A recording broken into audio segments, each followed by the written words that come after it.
ওহে নাগরী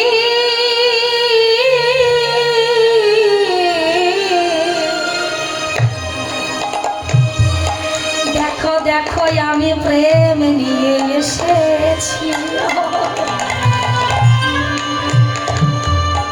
ভালো না ভালো খাও তাতে দুঃখ নাই নাগরী দিনন্তে একবার হরি নাম হরে না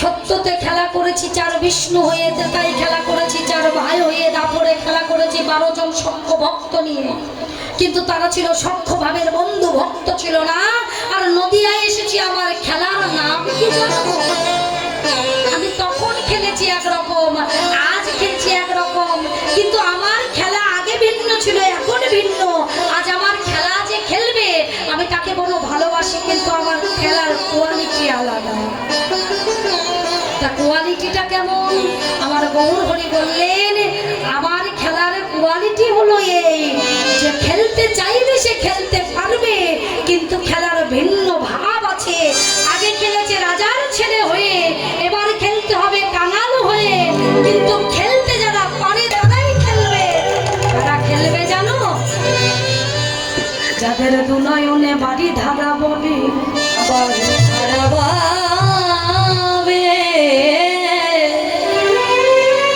যাদের নয়নে বাড়ি নাই তারাই আমার সঙ্গে খেলতে পারবে না তারাই আমার সঙ্গে খেলিতে পারিবে না খেলতে গেলে কি বলতে হবে জানো আজ গৌর হরি ধুলায় গড়া গড়িয়ে দিয়ে শিখিয়ে দিলেন ধুলায় গড়িয়ে দুটি বাহু তুলে একবারে কাঁদবে কেমন করে শিখে না যেন কৃষ্ণ বলে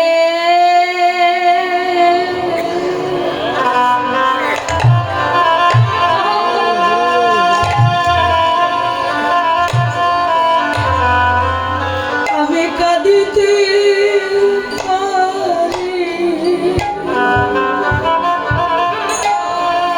হে দয়া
কৃষ্ণ বলে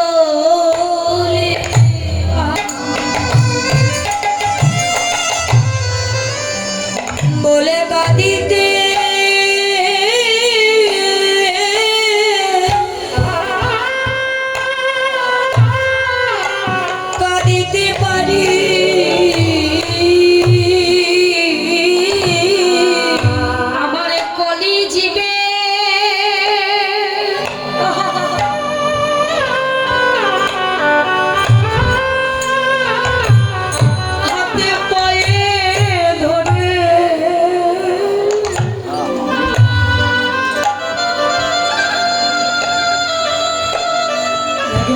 কৃষ্ণ বলে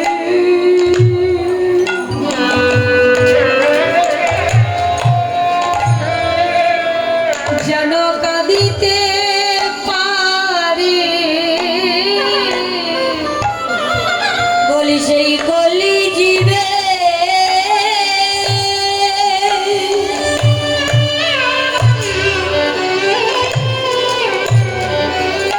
সেই কলি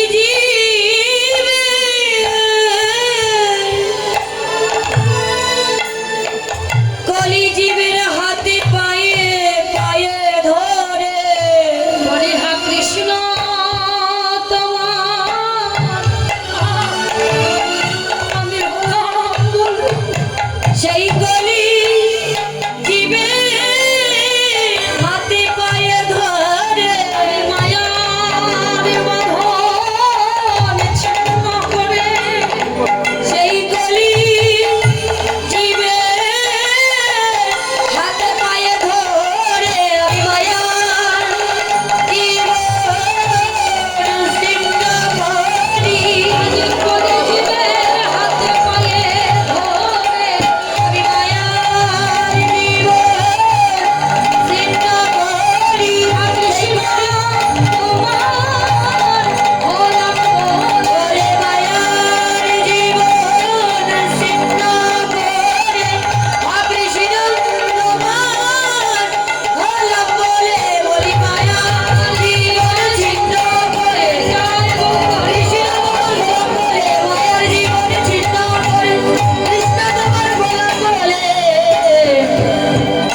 কৃষ্ণ বলে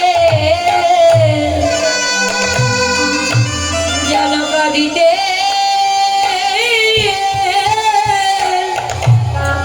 কাঁদিতে পারি কেহ নেই যার তুমি আছো তা তুমি আছো তা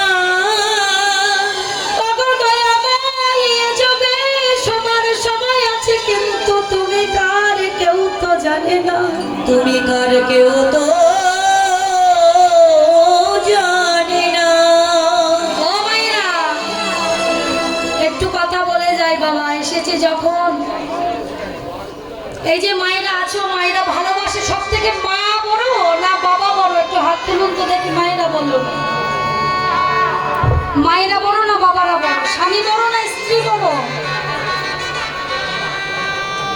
স্বামী বড় না স্ত্রী বড় হ্যাঁ বললেন স্বামী বড় এইবার বলুন দেখি মা বড় না বাবা বড়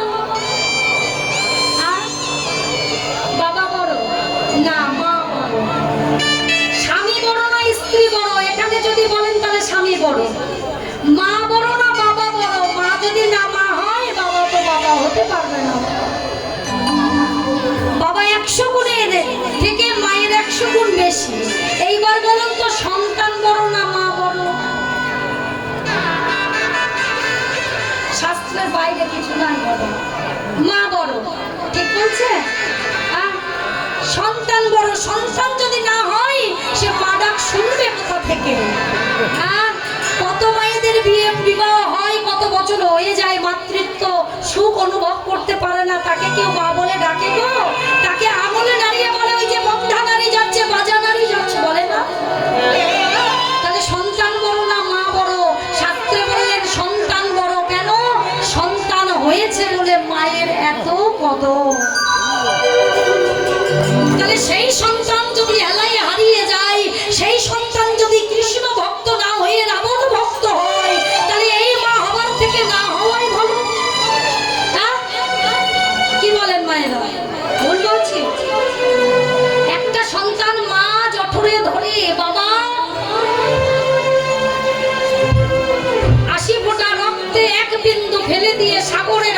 কাটিয়ে বেরিয়ে যায় আর মা ভগবানের কাছে নববিধা ভক্তির দ্বারাই জড়িয়ে ধরে নববিধা ভক্তির দ্বারাই কৃষ্ণ ভক্তের মতো একটা সম্পর্ক।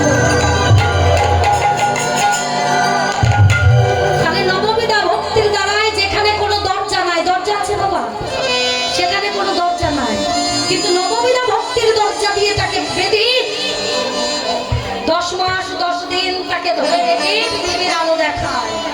তাহলে আমার দেখানোর দরকার কি? যদি সে রাবণ ভক্ত হয়, কৃষ্ণ ভক্ত না হয় বাবা, সে যদি কংস ভক্ত হয়, আর হয় কাদের জন্য? মায়েদের জন্য। সন্তানের কোনো দোষ থাকে না বাবা, আমরা মায়েদের দোষ। যতদিন বদলাচ্ছে তত যত উন্নতি হচ্ছে দেখুন, তত খারাপ হচ্ছে দেশ, খারাপ হচ্ছে মানুষ। কেন? আগে কিছু ছিল না, কিন্তু ভক্ত ভক্তি ছিল। আগে মানুষের 100 বছর 110 কুড়ি হতো বয়সের আয়ু, আর এখন 40-এ ইয়ং জেনারেশন সব চলে যাচ্ছে, হারিয়ে যাচ্ছে না বাবা। কেন যাচ্ছে হারিয়ে? তারা ডায়েট করছে, জিমে যাচ্ছে, কিন্তু তারা দেখুন 40-50-এর মধ্যে স্ট্রোক, হার্ট অ্যাটাক করে মারা যাচ্ছে। যারা এত ডায়েট ফলো করছে, যারা ভাত খায় না, আগে যারা ভাত খেত, লঙ্কা দিয়ে ভাত খেত, তারা দেখুন 100 বছর হয়ে যাচ্ছে, মরছে না। আর আজকে যারা ভাত ছেড়ে দিয়ে ফল ধরছে, তারা সাথে চলে যাচ্ছে। কেন? তারা বীজটাই জানে না কি করে রাখতে হয়। একটুখানি না বলে যাবো না, মায়েদের বলবো পরে একটু ভেতরে ঢুকে সময় তো। আপনারা তো শুনেছেন 144 বছর পরে কুম্ভ মেলা হচ্ছে। কারা কারা কুম্ভ স্নান করেছেন হাত তুলুন তো দেখি। গিয়েছিলেন? ভারতে গিয়েছিলেন? এখানে করেছেন? এখানে কুম্ভ কোথায় হয়েছে কুম্ভ মেলা? বুঝতে পারছি না আপনি কি বলছেন, হয়তো দূরে তো আছেন। দেখো কুম্ভ মেলা তো ভারতবর্ষ হচ্ছে, তাই না বাবা? তাহলে কুম্ভ যার জায়গায় কেন হয়? কেন হয় যার জায়গায়? আর ওই কুম্ভ মানেটা কি? কুম্ভ মানে কি আপনারা বলুন? কুম্ভ মানে কি? সবাই তো কুম্ভ মেলায় স্নানের জন্য পাগল হয়, কৃষ্ণ বাবা। কুম্ভ কি? কুম্ভ মানে কলসি, তাই তো? আর শুনে কীর্তন কথা বলে আনবো, কথা বলে আপনারা কথা বলছেন না, কথা বলে আনবো, কীর্তন বলে যায় বলবো। কুম্ভ মানে কি? তাই তো? তাহলে কুম্ভ মেলা বলছে কেন? ওটা কি কলসির মেলা হচ্ছে? তাহলে কিসের মেলা হচ্ছে? অমৃতের মেলা। মেলাটার নাম কুম্ভ মেলা, কিন্তু কারণটা হচ্ছে অমৃতের মেলা। কেন? অমৃত যোগ লেগেছে 140 বছর পরে। কোথায় লেগেছে? না প্রয়াগে। প্রয়াগে লাগলো কেন? আপনাদের বাংলাদেশে হলো না কেন? বললেন প্রয়াগে হয়েছে কেন? ওখানে 6টা অমৃত পড়েছিল বলে। আচ্ছা তাহলে অমৃতটা ওখানে পড়লো কেন, আর জায়গা পেল না কেন? ভাবতে হবে তো, ভাবার বিষয় আছে তো। যা আছে দেহ ভাণ্ডে, কাহা আছে বিশ্ব ব্রহ্মাণ্ডে। তাহলে যিনি দেহ ভাণ্ডের মালিক, তার কিছু দরকার আছে কি? তাহলে একটু বুঝিয়ে দিই। তাহলে পড়েছে কোথায়? প্রয়াগ, হরিদ্বার, উজ্জয়িনী আর নাসিক। তাহলে কোন কোন নদীতে পড়েছে? প্রয়াগে রয়েছে। প্রয়াগটা কোন কোন নদী? বললেন গঙ্গা, যমুনা, সরস্বতী। এই ত্রিবেণীর ঘাট। আপনি অত দূর যেতে হবে না, কলসি আমার দেহ ভাণ্ড, সর্ব কলসি ভাণ্ড। এই কলসে যদি দিকে একদম নিচে যেখানে অমৃত থাকে, ওখানে হচ্ছে ত্রিবেণীর ঘাট। আগে ওখানে যায়। তাহলে ওটা আছে কি ত্রিবেণীর ঘাট, গঙ্গা, যমুনা, সরস্বতী, তাই না? ওটা হলে প্রয়াগ। তাহলে ওই প্রয়াগে যেখানে গেলে আপনি স্নান করলে, আপনি অমৃত যোগে স্নান করে আপনার দেহটা পবিত্র হয়ে অমৃত হয়ে যাবে। আরেকটা জায়গার নাম হচ্ছে হরিদ্বার, যেখানে শুধু গঙ্গা গঙ্গা বয়ে চলেছে, সেখানে পড়েছিল। কেন ছিল? তার একটা কারণ আছে বাবা। এই দেখুন, দুর্বাসামণি তিনি সবসময় ভাবতেন যে ভগবান সত্যিই কেউ আছে, ভগবান সত্যিই কেউ আছে। এই বুদ্ধিটা নিয়ে করেছিল ভৃগু মুনির কাছে। হ্যাঁ রে ভৃগু, আমরা তো মুনিগণ মুখ দিয়ে আগুন বেরোয়, আমরা যা বলি তাই খাটে, তো ভগবান কি আছে পরে দেখ তো, আমার কাছে আছে, আমার কাছে আছে। তা ভৃগু মুনি বললে যদি পাওয়ার দেখতে হয়, তাহলে আমার পাওয়ারের কাজ বাড়াতে হবে, আমার পাওয়ার দেখাতে হবে। তো তাহলে আমি বুঝবো কি করেছে কার পাওয়ার আছে? আমি যদি মাটি করে না দিই, তাহলে আমি বুঝবো কি করেছে আমি নেতা হয়েছি? তাই ভৃগু মুনি গিয়ে ব্রহ্মার কাছে গেছে। শুনেছি ব্রহ্মা বিষ্ণু মহেশ্বর এই নাকি শ্রেষ্ঠ। দেখি তো ব্রহ্মা তো নিজে বলে ভগবান সৃষ্টিকর্তা, তা দেখি উনি কেমন ভগবান। তো ব্রহ্মার কাছে গিয়ে বলছে, লজ্জা করো না তোমরা, নাকি ধরে বসে আছো, তুমি নাকি ভগবান? দেখছে লজ্জা করো না, ভগবান যেই হচ্ছে। ব্রহ্মা বলছে কি বললে? আমি ভগবান নই, তুমি হতে পারো।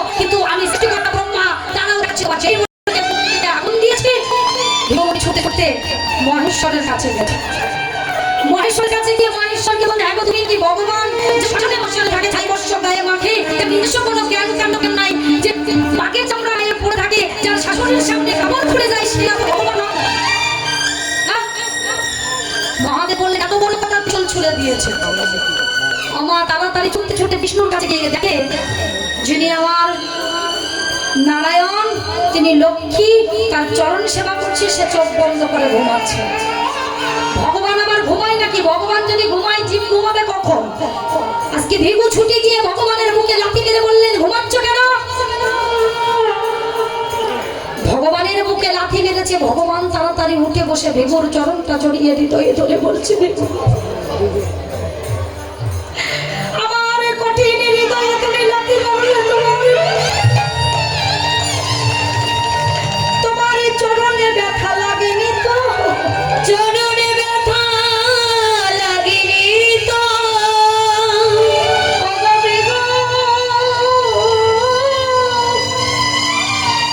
আমার হৃদয়ে লাথি মেরেছ, তাতে আমার দুঃখ না, কিন্তু তোমার চরণে ব্যথা লাগলো কিনা? আমার ভক্তির অঙ্গে যদি এতটুকু ব্যথা লাগে, আমি যে সহ্য করতে পারি না। ভিগু বললেন, দয়াময়, আমি তোমার লাথি মারলাম, তুমি আমায় এমন করে আদর করছো, দয়াময়, হে দয়াময়।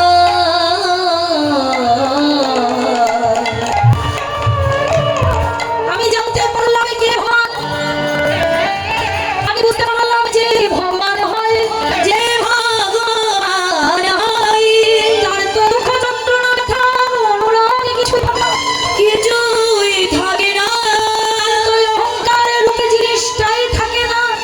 কিন্তু তুমি কেন ঘুমিয়ে আছো, তার উত্তর দাও। ভগবান বললেন, ভেগো, আমি যে 4টে মাস ভক্ত ভোগ পড়িয়ে দেয়, আমি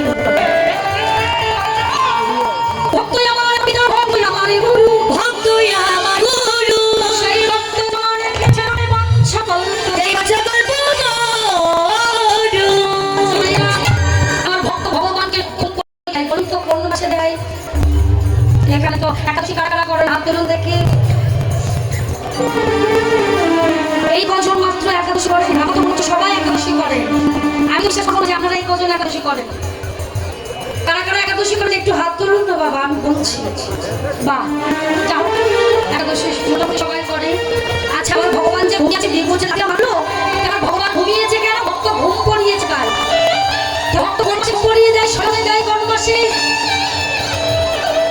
শয়ন হয় 4 মাস ঘুমায় ভগবান, সেই 4টে মাস কখন? শয়ন একাদশী হয় শ্রাবণ মাসে।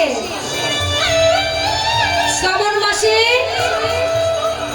আমার ভগবানকে শয়নে দিয়ে দেয়, যখন শয়ন একাদশী হয়। আর ওঠে কোন মাসে? এই কার্তিক মাসের শেষে, যখন উত্থান একাদশী হয়। তাহলে আপনি হিসাব করে দেখুন, 4 মাস ভক্ত শয়নে দিয়ে দিচ্ছে ভগবানকে, তাহলে ভগবানের দোষটা কোথায়? তা ভিগু জিজ্ঞাসা করছি, তাহলে চালাই কে? বললেন, যিনি আমার চরণ সেবা করছেন, উনি শক্তির মালিক, উনি চালায়। তাহলে জানতে হবে, প্রত্যেকটা স্ত্রী শক্তি। স্ত্রীকে অবহেলা করা যাবে না, কোনো মাকে অবহেলা করা যাবে না, কোনো নারীকে অবহেলা করা যাবে না। এই যে মায়েদের বলছিলাম না, এই যে কুম্ভ মেলার কথাটা বলতে বলতে বাবা একটু ঘুরে গেলাম। তো এই কুম্ভটা কেন হয়েছিল? দুর্বাসা মুনি বলে দেখলেন যে ইন্দ্র হলো দুমুখ সাপ, ওই এর ভালো চাই, অসুরের ভালো চাই, অসুরের ভালো চাই, ওর ভালোটা আমি একটু চাই দিয়ে দেখি। এখন ইন্দ্র শুনতে পেয়েছে দুর্বাসার গলায় যে মালা আছে এই পৃথিবীতে, এই স্বর্গ মর্ত পাতালবাসী কারোর কাছে সে মালা নাই। এখন ইন্দ্র দেখবে বলে সিংহাসন ছেড়ে এসেছে। আর যেই না সিংহাসন ছেড়ে এসেছে, দুর্বাসা বলছে, ও তুমি সিংহাসন ছেড়ে এসেছো কেন? এখন ইন্দ্র তো আর বলতে পারছে না, আমি তোমার মালাটা দেখার জন্য এসেছি। ইন্দ্র তো আর বলতে পারছে না, সে তো রাজা, দেবরাজ ইন্দ্র। সে এখন ছলে বলে কৌশলে বলছে, এই যে শুনলাম যে আপনি মুনি ঠাকুর এসেছেন, মুনির সম্মান করতে হয়, তাই আমি একটু সিংহাসন ছেড়ে নিয়ে এই বলেছে মুনি সম্মান করেছি, দুর্বাসা বলেন এলেন যখন আমায় সম্মান করতে, আমার তো সম্মানের দরকার আছে। দেখবেন কেউ যদি কারোর মুখ প্রথম দেখে, যেমন বইয়ের মুখ দেখতে গেলে কিছু দিতে হয়, তদ্রূপ ওই দুর্বাসা বললেন যখন এসেছো আমার মালাটা দান করলাম। এই যে দানের কথাটা বলেছি ইন্দ্র নিতে পারেনি। আমাকে দান করুন, এত বড় সাহস আমাকে দান করলো, এমনি আমাকে দান করলো। ইন্দ্র সেই মালাটাকে একটা হাতির গলায় পরে দিয়েছিলেন। বাবা হাতি কি আর মালার সাপ বোঝে? এই গজমূর্তির মালাটা হাতি গলা থেকে ফেলে পায়ে দবিয়ে নষ্ট করে দিয়েছিলেন। দুর্বাসা ইন্দ্রকে অভিশাপ করেছিল, তোমার সিংহাসন থাকবে না, থাকবে না। অসুর বলে যাই না সিংহাসন নেবে বললো। এদিকে যুদ্ধ শুরু হয়ে গেল। যুদ্ধ থেকে বাজবে অমৃত অন্য সাগর থেকে। ওই অমৃত ইন্দ্রের ছেলে জয়ন্তলা পালিয়ে যাচ্ছে। বাবা এই হচ্ছে ভগবান বললেন যদি মর্তধামে গয়া তোমার সরস্বতী লোকে না পড়ে, এই বিশ্ব ব্রহ্মাণ্ডে যা নাই তা ভাণ্ডে থাকবে না। আর দেহ ভাণ্ডে যদি কুম্ভ না থাকে, সেখানে অমৃত যোগ লাগবে না। আর অমৃত যোগ না লাগবে সেখানে নিত্য কোনোই সেবা হবে। ভগবান তুলে ধরলেন, জয়ন্ত নিয়ে পালিয়ে যাচ্ছে। ভগবান তাড়াতাড়ি করে ওই প্রয়োগের সঙ্গে গিয়ে প্রয়োগ দিয়ে ওই সময় ইন্দ্রের কষ্ট হচ্ছে, ভগবান দিচ্ছে কষ্ট হচ্ছে। ভাণ্ড রাখতে রাখতে কোথায় কোথায় বাঁধতে এই ভাণ্ড থেকে এক টাকা কিন্তু ওই যোগে পড়ে গেল। ওই এই ভগবান দেখলেন গঙ্গা সরস্বতী যমুনা অমৃত হয়ে যায়, অমৃত হয়ে নারী দ্বারাও পরে উঠে সতদলে কাজ করতে পারেন না। সতদলের কাজ তো এই সতদলের কাজ করবে বলে ছুটে গিয়ে শিক্ষা নদীতে বেঁধে দিল। এখানে উন্নয়নই হয়েছে। শিবরাত্রির ফকির শিলার মালিক যেখানে শতদলে খেলা করে, ওই শিলার মালিক ধনীতে বসানোর জন্য এক ফোঁটা ওখানে ফেলে দিল। তা বাবা আমাদের দেহের দরজা কটা? একটু জোরে বলুন। 9টা। কোথায় শুনেছেন? লালন ফকিরের গানে, তাই না? কোনোদিন রিসার্চ করেছেন, বিশ্লেষণ করেছেন? হ্যাঁ, কোনোদিন ভেবে দেখেছেন? গাইছে কি?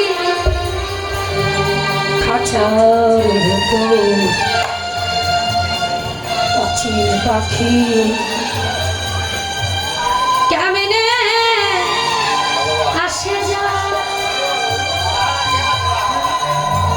তাকে ধরিতে পারিলে মন বেরি, পাখির ধরিতে পারিলে মন বেরি, দিলাম পাখি